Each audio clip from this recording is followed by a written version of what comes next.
Salut à tous et bienvenue dans l'antre. En 2017, vous ne faisiez peut-être pas encore de l'airsoft, et Cybergun nous offrait le FNS 9, une réplique de pistolet de la fabrique nationale Airstal, conçu en collaboration avec VFC. Ce FNS 9, c'est un pistolet à percuteur lancé, par opposition au FNX 45, qui lui dispose d'un marteau. Et c'est une réplique qui a eu du succès, et qui a toujours du succès, parce qu'on la trouve encore, et que moi j'avais trouvé très sympa, notamment en raison de son kick très sec.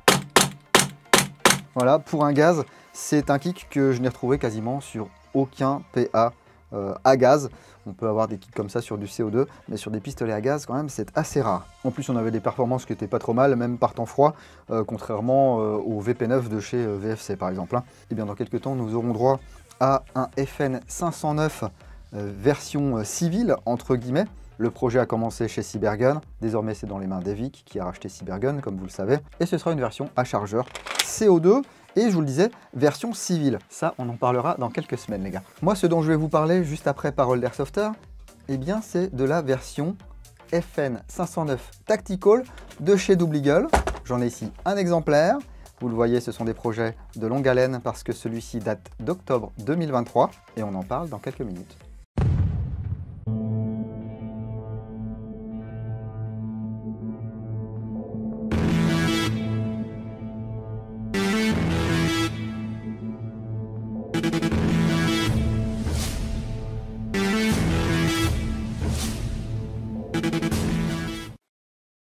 Bonjour à tous et bonjour Ding. Merci encore de nous permettre de participer à ce chouette petit concours. Tu nous as demandé de faire une petite vidéo des meilleurs moments de l'airsoft, ce qui pour moi a été probablement un des moments les plus décisifs en airsoft. C'est au tout début de ma carrière d'airsofter. En 2009, j'ai rejoint un groupe qui souhaitait partir vers quelque chose de un petit peu plus structuré, un petit peu plus 1000 sim, même si à l'époque ça n'existait pas encore beaucoup, en tout cas pas ici en Belgique. Et donc on est parti sur un stuff assez défini, on va dire ça comme ça. Et après plus d'un an d'efforts au sein de l'équipe, il y a encore des gens qui étaient, on va dire, un petit peu à la traîne pour s'équiper. On avait donc décidé d'organiser une réunion pour essayer de remettre un petit peu les choses au point. Et lors de cette réunion, un des joueurs s'est défendu en disant les gars, je vous rappelle que le but principal avant tout, c'est de s'amuser. Et ça a vraiment créé un déclic en moi le jour où il a dit ça. Ça m'a ramené un petit peu sur les bases de l'airsoft. Et de ne pas oublier que notre discipline avant tout, c'est de l'amusement. Et pas forcément une compétition. En tout cas, pas celle pour laquelle moi, je joue aujourd'hui. Donc maintenant que j'ai eu une petite pause entre les deux et que j'ai repris l'airsoft, ta phrase jouer au sérieux, enfin jouer sérieusement mais sans se prendre au sérieux, prend tout son sens pour moi. Parce que clairement l'airsoft doit rester une discipline fun. Et il faut pouvoir prendre du plaisir, quel que soit l'airsoft qu'on pratique, que ce soit du dominical, du 1000 sim, de l'OP ou avec règle ACP, quelle qu'elle soit. Toujours est-il, pour moi il faut que notre airsoft et que notre passion reste quelque chose d'agréable pour tout le monde, c'est-à-dire prendre du fun, mais également donner du fun. N'oubliez pas les gars, que ce que vous ne voulez pas qu'on vous fasse, il ne faut pas le faire aux autres non plus. Donc continuez à partager ça, comme moi j'essaye de le faire encore maintenant. À bientôt! Merci beaucoup pour ta vidéo.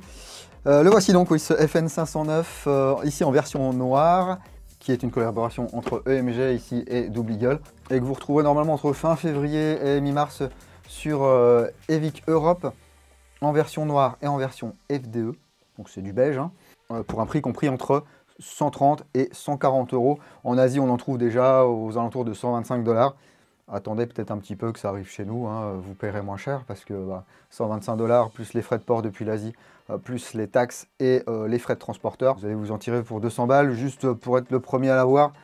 Ça sert peut-être pas à grand chose. Je remercie Raphaël d'Evic Europe qui est passé dans l'antre, vous le savez, au mois de décembre pour qu'on parle des staccato, et en même temps, eh bien, il m'avait ramené cette réplique ainsi que des modèles KWC. Je ne voulais pas vous le présenter trop en avance parce que ça servait à rien, mais là on est vraiment à la veille de la sortie de cette réplique. Donc je trouve intéressant qu'on en parle pour que vous sachiez à quoi vous en tenir lorsque la réplique sera disponible. J'ai déjà fait du PA double eagle, il me semble que c'était le P80. J'avais bien aimé, il y avait une bonne qualité, de bonnes performances. On va voir si c'est le cas sur ce FN 509. Donc ça sera pas la boîte finalisée, bien sûr. Je vous mets une photo si je réussis à en trouver une. Voilà, ça serait un petit peu plus classe. Mais bon, ici, c'est un exemplaire de pré-production. Vous ne devriez pas voir beaucoup de différence par rapport à celui que vous allez pouvoir acheter. Donc dans la boîte, on aura quand même pas mal de choses. On aura déjà un dosseret additionnel. Voilà, un profil plutôt plat. On aura une pochette avec tout un tas d'accessoires. Donc des plaques d'adaptation pour RMR, une plaque ici en polymère qui va permettre d'armer la réplique plus facilement et de protéger la hausse, une paire de vis, une goupille qui va aller avec le dosseret et des organes de visée rehaussés équipés de fibres optiques. Mais vous y trouverez également, bien entendu, un chargeur. Alors, contrairement au modèle KWC, ici c'est un modèle à gaz et son chargeur peut contenir entre 20 et 22 billes. Alors 22 c'est le max, et évitez d'en mettre 22, 20 c'est bien. Hein. Et on peut voir ici qu'on a les marquages de capacité réelle, la valve de remplissage, la valve de percussion, le gaz-route, les lèvres, le logo FN Herstal ici sur la plaque, le calibre ici 9 mm du vrai FN 509 Tactical. Et vous voyez, on ne peut du coup pas voir le nombre de billes qui restent. Ça peut être un peu déroutant chez certains, ou même pour remplir en billes. Pour remplir, tout simplement, hein, moi ce que je vous conseille, c'est ce genre de BB Loader avec l'adaptateur ici qui est directement inclus dessus. Voilà, pour les chargeurs type Tokyo Marui. Ça fonctionne très bien et puis on ne se pète pas les doigts. Hein. Et dans son petit sachet plastique, vous allez avoir un FN 509, modèle noir ou FDE, selon celui que vous aurez choisi.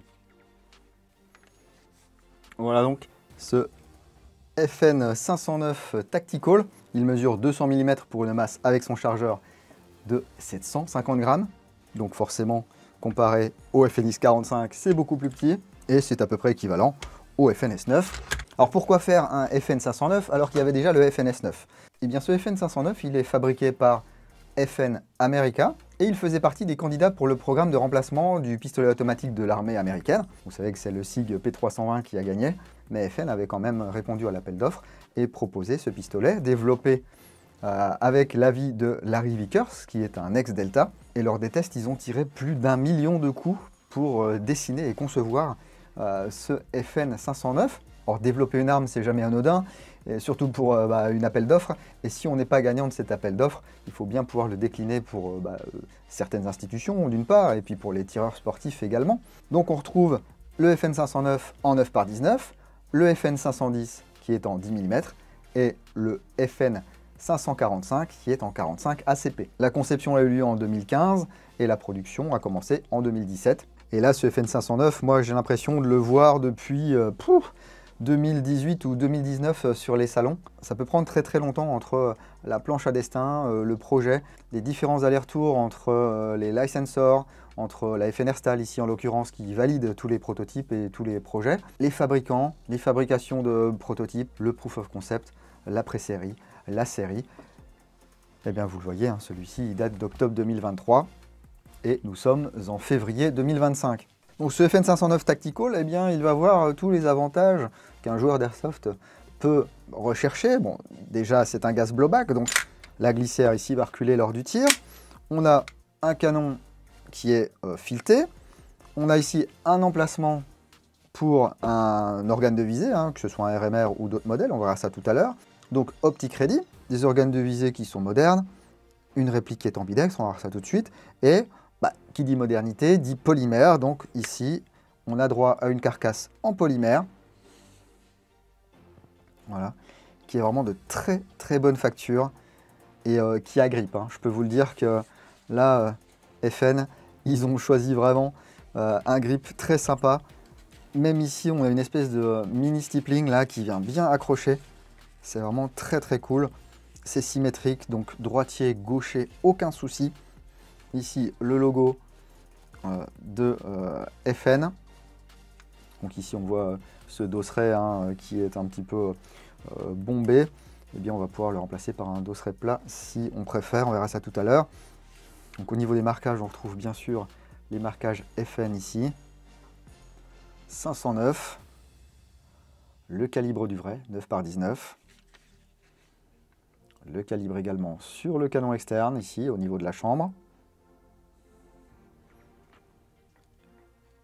Fabrique nationale Columbia. SC USA. Une plaque ici, avec l'inscription Made in China et le numéro de série. Donc là, vous voyez, c'est le 000001 et des contrôles ambidextres, je vous en parlais. Donc ici avec l'arrêtoir de glissière qui est fonctionnel et qui est ambidextre et qui fonctionne des deux côtés, ce qui n'était pas forcément le cas sur certains modèles VFC. Je vous parlais du FNS 9, sur celui-ci ça fonctionnait, mais sur d'autres modèles ça ne fonctionnait pas forcément. Le bouton d'éjection du chargeur est également ambidextre. Voilà, le chargeur tombe tout seul, il n'y a rien qui force. Ici on a la clé de démontage, on en reparlera tout à l'heure. Le pontet, il offre un bon espace ici pour pouvoir tirer avec des gants. Et regardez, ici, on a le système de trigger safety, donc sûreté de queue de détente.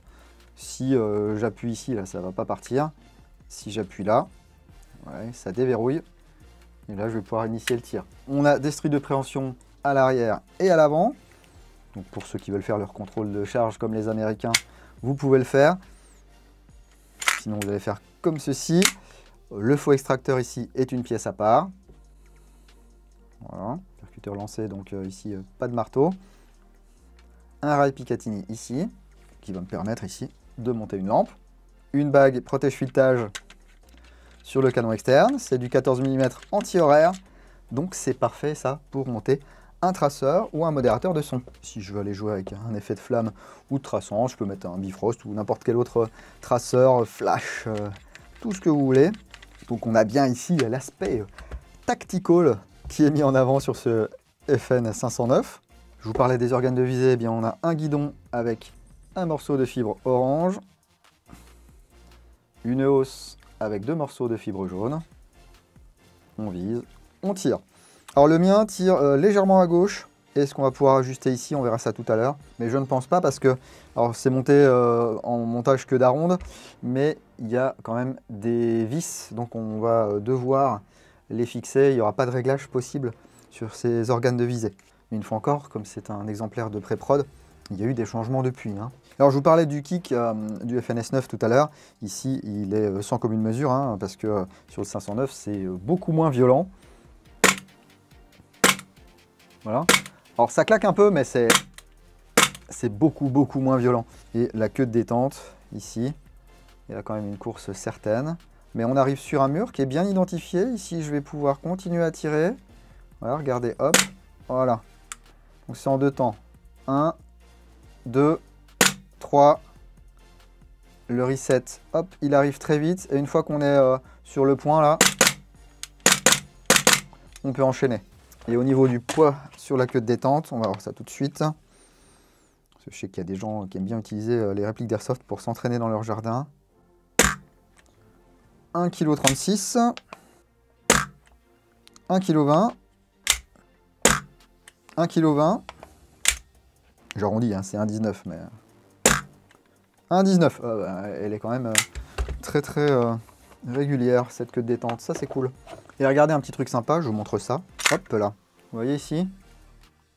Ça vous rappelle rien? Voilà, comme sur les répliques Tokyo Marui.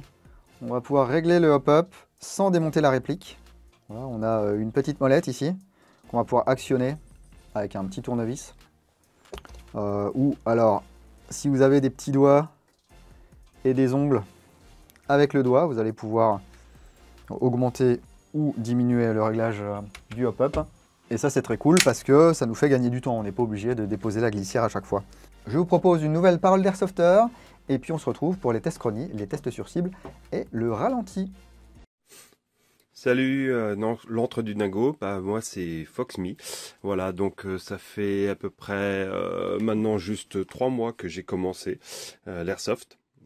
J'en avais déjà entendu parler depuis longtemps, on va dire maintenant je suis quand même un vieux.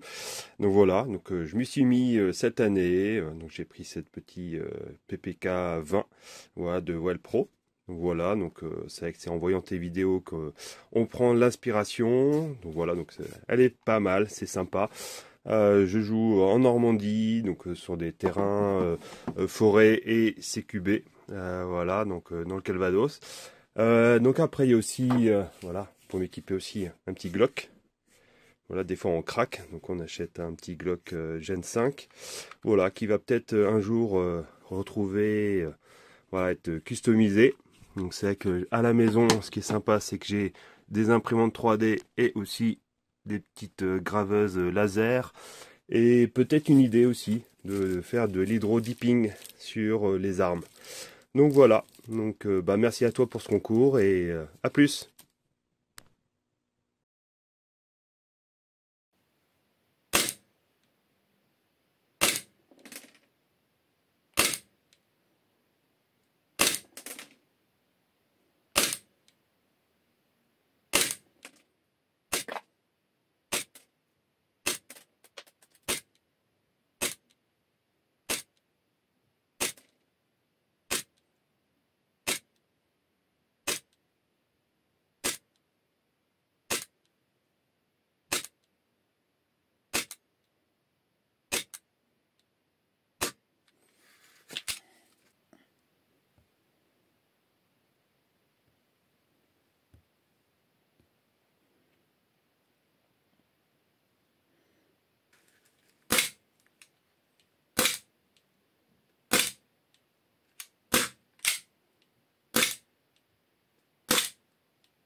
Ok, on va refaire un deuxième chargeur parce que là, 29 billes, ça me paraît pas beaucoup avec une charge complète de gaz, hein.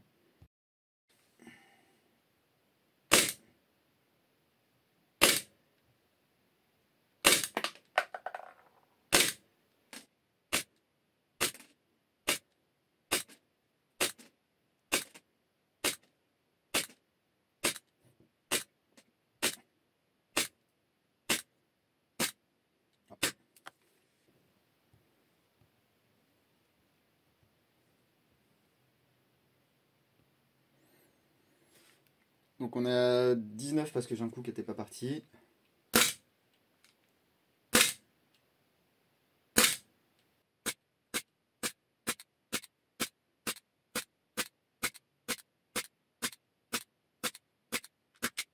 Ok, là on est à 40.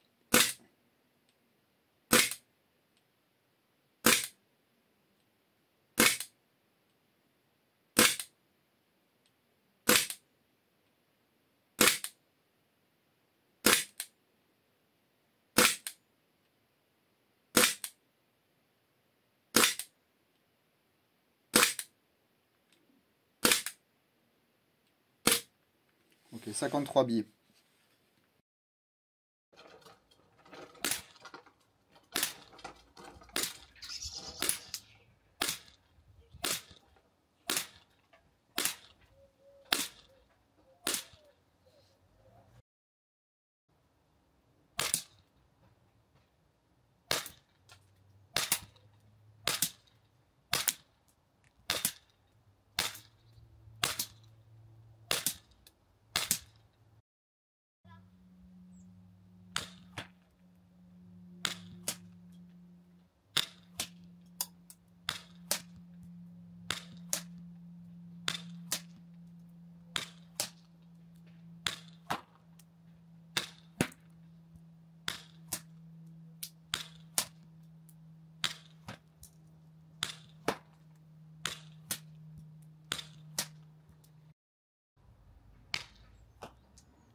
Bah, écoutez, c'est pas mal tout ça, hein.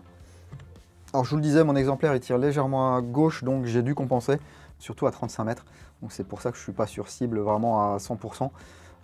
Sinon les trajectoires sont pas mal, mais là, ben, comme j'ai dû m'adapter, c'était pas ouf au niveau de la vidéo, on va dire. Mais voilà, rassurez-vous, je pense que vos exemplaires de production, là, ils n'auront pas ce genre de soucis. Et puis ça se trouve juste un démontage, un remontage, et il n'y paraîtra plus. Mais avant qu'on le démonte, ici on va voir comment changer le dosseret.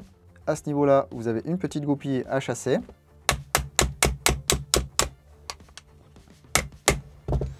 Alors elle a un sens, hein. Vous voyez, d'un côté elle est molletée. Hop, ensuite on fait glisser comme ceci. Et puis je peux mettre l'autre, si je préfère cette prise en main. Voilà, donc on a soit du plat, soit du bombé. Ah, je préfère quand même le bombé, parce qu'il n'est pas trop imposant. J'ai beau avoir des petites mains, ouais, le plat, je sais pas, j'aime pas trop. Voilà, je préfère que ce soit bombé. Et au cas où, on nous donne une deuxième goupille. Et puis on va pouvoir installer un point rouge sur ce PA. Pour ce faire, on va dévisser ici les deux vis. Voilà, déposer la plaque, elle est en polymère, hein. Voilà, puis j'ai pas d'ongle. Voilà. Donc ici on a une petite entretoise, voilà, qui va comme ceci. Entretoise en plastique qu'on peut déposer si on veut. Et là on peut déjà voir qu'on va avoir deux anthrax différents. Donc, un ici, un là. Donc on pourra mettre différents organes de visée. Ici on va avoir une plaque pour RMR, donc c'est en deux parties.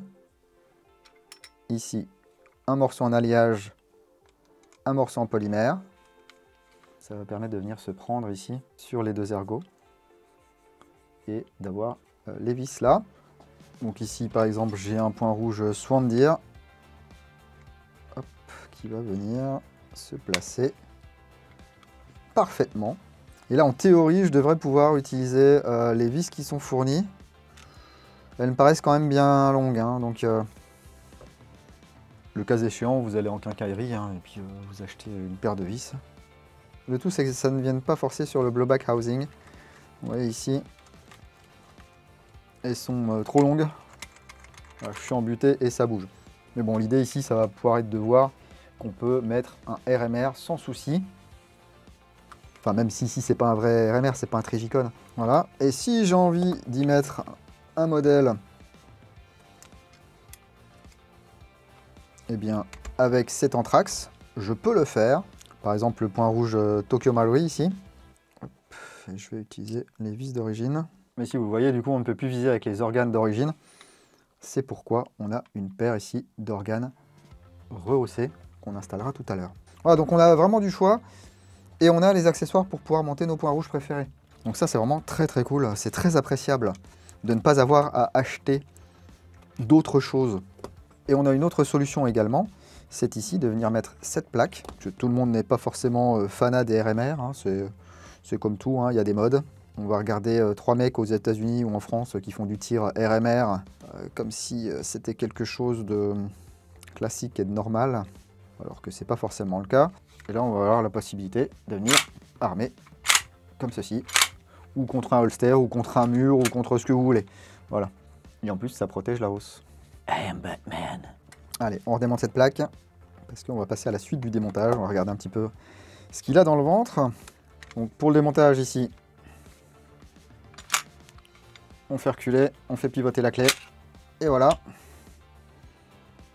L'interne ici, avec de l'acier au niveau du marteau, au niveau du valve knocker. La trigger bar, elle est en alliage. L'arrêteur de glissière est en acier. Voilà. On a de l'acier également ici. De l'alliage sur le bouton d'éjection du chargeur. De l'acier au niveau de la tige guide. Donc ça ne devrait pas péter tout de suite. Et là, on n'aura rien besoin de démonter, étant donné que le bouton d'éjection du chargeur, il est déjà ambidextre. Au niveau de la glissière, ici, on retrouve hop là, la tige guide et les deux ressorts récupérateurs, plus une entretoise sur le devant. Les ressorts sont solidaires de la tige guide, donc pas d'inquiétude, ça ne va pas vous sauter au visage. Ici, on va ôter la bague, ôter l'ensemble canon interne, externe et bloc hop-up. Ici, ça va coulisser tout doucement. Et vous voyez ici le système de réglage du hop-up. Donc ici, on va pouvoir accéder. Voilà.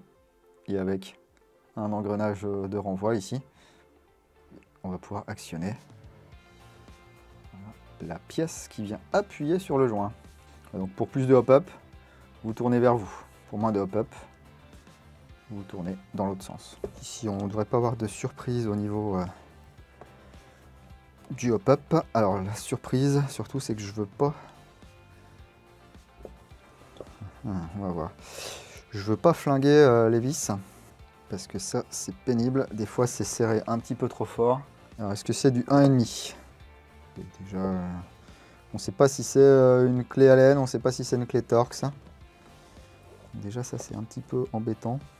Ouais, ça doit être ça. Ah, ils ont mis du frein filet. Hein.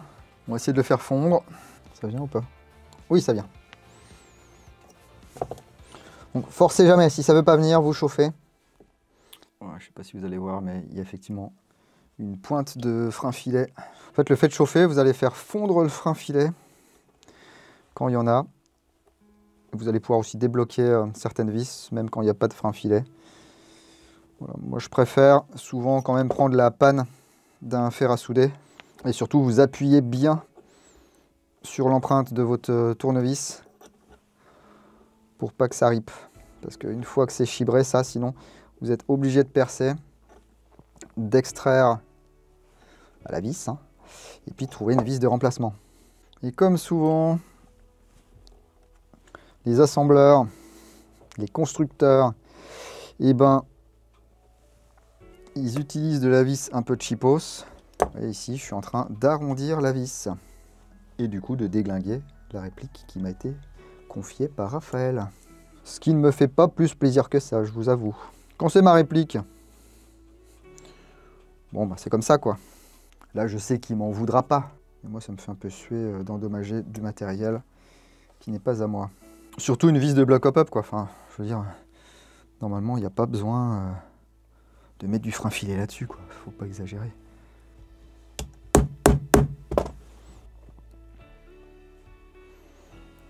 Voilà. Ça, on peut séparer ça en deux. La vis est venue. La vis de caca, j'ai envie de dire. Hein, tu trouves pas que c'est une vis de caca, toi? Quoi? Celle-là, regarde. Tu trouves pas qu'on dirait une vis de caca? Si. Si, bah oui. Hein. Donc si un enfant de 6 ans et demi peut le voir, je pense qu'un fabricant de répliques peut le voir également. Et voilà donc la patte d'appui ici. Le joint, bah, c'est un joint type VSR10, avec un petit patch ici, et un bourrelet carré. Le canon, il est en laiton, il mesure 100 mm tout pile, et son diamètre, voilà, il est de 6,03 mm. Donc c'est pas mal, pas besoin de le changer, juste un bon nettoyage, un bon dégraissage. Et puis voilà, donc ici on voit le nozzle, voilà, avec le blowback housing ici. Le nozzle a l'air très solide, les ressorts sont très vifs. Ici on peut voir qu'il y a un petit roulement, une petite roulette, c'est pas vraiment un roulement, c'est une roulette qui va venir ici faire la remise à zéro, le reset du marteau. Je vais y arriver. Si on veut ôter ce blowback housing, il y a 4 vis. Et il faudra l'ôter si vous voulez changer la hausse. Il n'y a pas le choix. Mais là, ils n'ont pas mis de frein filet. Donc je suis un peu plus serein que tout à l'heure. Parce que je dois l'avouer, j'avais pas prévu de démonter tout ça. Hein. Ici, je m'emballe comme d'habitude. Mais vous aurez l'article complet dans le blog. Voilà, oups là. Donc, la plaque ici, attendez, elle va comment? Comme ça, voilà. Donc il ne faudra pas oublier de la remettre. La petite... ah bah non, c'est un roulement en fait, c'est un roulement. Et vous voyez, il y a des guides ici pour le nozzle. Et là, on peut accéder aux deux vis. pour changer la housse. Alors, c'est serré très fort. Et encore une fois, je crois que je suis en train d'arrondir les vis. Je ne vais pas insister les amis, devant c'est une empreinte cruciforme. Je ne sais pas si vous la voyez. Bon, j'ai réussi à ôter le guidon. Donc vous voyez ici, avec le montage en queue d'aronde, là on fait glisser. Et ensuite on vient visser. Mais voilà, donc attention sur vos exemplaires. J'espère qu'ils auront changé les vis, ou j'espère qu'elles seront moins serrées ou quoi. Mais voilà, vous pourrez installer ici la hausse et le guidon rehaussé. Voilà, sinon globalement, à part ces vis qui sont pas de très bonne qualité, eh bien c'est pas mal. Et vous voyez, c'est assez modulable, hein. Je vous propose de réassembler ça, et puis on va passer à la conclusion.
Bah voilà, on a fait le tour de ce FN509 Tactical EMG Double Eagle en version noire. Donc je vous rappelle, il va être dispo celui-ci bientôt sur e-Bike Europe pour un prix compris entre 130 et 140 €. Merci beaucoup d'ailleurs à e-Bike Europe pour le prêt de cette réplique. Bon, j'aurais pas autant de PA, ça m'aurait donné envie d'en prendre un bien sûr parce que c'est modulable, ça fonctionne bien, même si le kick n'est pas massif. Ça permet d'engager des cibles de 0 à 35 mètres sans rien toucher. Je tâcherai peut-être de faire quand même la review écrite sur un modèle commercial et pas sur une pré-prod comme celui-ci pour voir s'ils ont changé quelques petits trucs, des vis, les choses comme ça. Donc ne vous attendez pas à la revue écrite tout de suite. Mais bon, je vous le disais, la dispo c'est fin février, mi-mars normalement pour l'Europe. Et puis pour l'occasion, peut-être que je prendrai un modèle FDE. Comme ça, je vous aurais fait voir les deux. En tout cas, n'hésitez pas à me dire ce que vous pensez de ce FN509. Est-ce que c'est une réplique que vous attendez depuis longtemps? Est-ce que c'est quelque chose qui vous fait ni chaud ni froid? Est-ce que vous voulez déjà procurer, pourquoi pas, hein, en Asie? Est-ce que ça se passe bien avec? Est-ce que ça se passe pas bien avec? Eh bien, dites-nous tout dans la section commentaires sous cette vidéo. Le lien vers e-Bike Europe ainsi que le code de réduction de 5% DING5, eh bien vous pouvez le trouver dans le premier commentaire, celui qui est épinglé sous cette vidéo, ainsi que le lien unique qui vous permet d'aller sur tous mes réseaux, d'utiliser les liens affiliés pour soutenir l'antre et puis de bénéficier de codes promo. Si vous avez apprécié cette vidéo, n'hésitez pas à la partager, à mettre le petit pouce qui va bien parce que ça fait toujours plaisir. Et puis que ce soit la première fois que vous passiez sur la chaîne ou si vous passez de temps en temps en l'heure pour regarder 2-3 petits trucs. Et si vous n'êtes toujours pas abonné, eh bien on clique le petit bouton pour s'abonner, ça coûte rien du tout et ça fait plaisir. En tout cas, merci à tous pour votre soutien. Merci aux tipeurs du mois de février pour leur soutien. Prenez soin de vous. Si vous allez en jeu le week-end prochain, n'oubliez pas, jouez sérieusement mais sans vous prendre au sérieux. Et moi je vous dis à bientôt dans l'entre du dingo. Bisous.